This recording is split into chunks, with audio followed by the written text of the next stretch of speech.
Once, in a quiet suburban neighborhood, a young boy named Ethan found himself home alone while his parents were away on a much-needed vacation.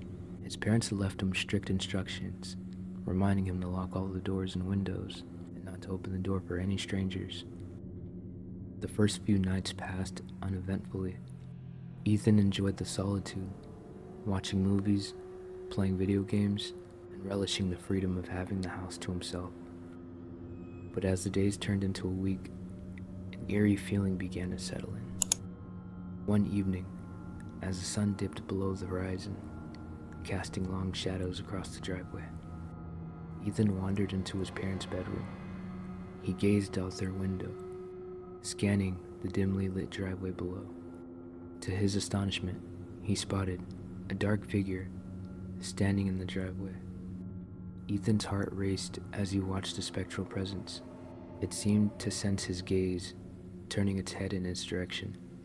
Their eyes locked for a hauntingly brief moment, and then, as if by some unseen command, the figure began to walk away, fading into darkness.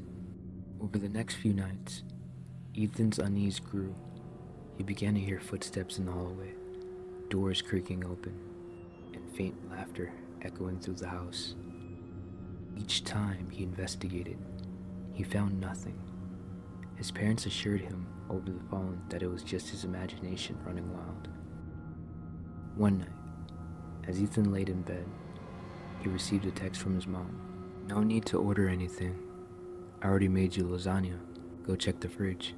He heated up the lasagna, settled into the living room, where the TV bathed the room in a soft, flickering light. He savored the warm meal as he watched his favorite show. After dinner, Ethan decided to get some studying done.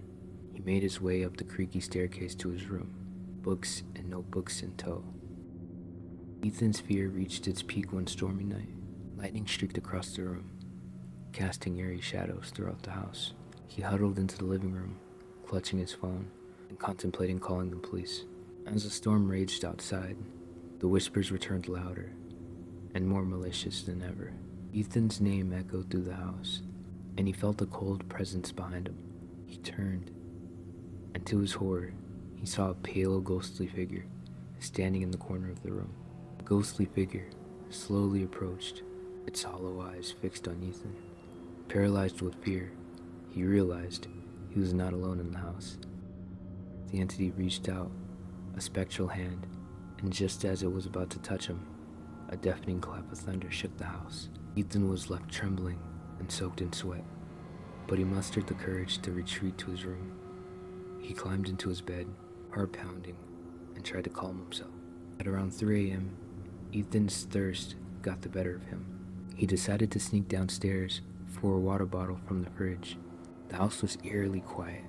The storm had passed, and the moonlight spilled through the windows, casting long shadows. As he reached the bottom of the stairs, a chilling sensation crawled up his spine.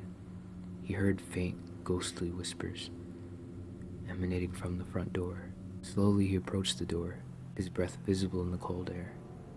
With trembling hands, Ethan turned the doorknob and swung it open.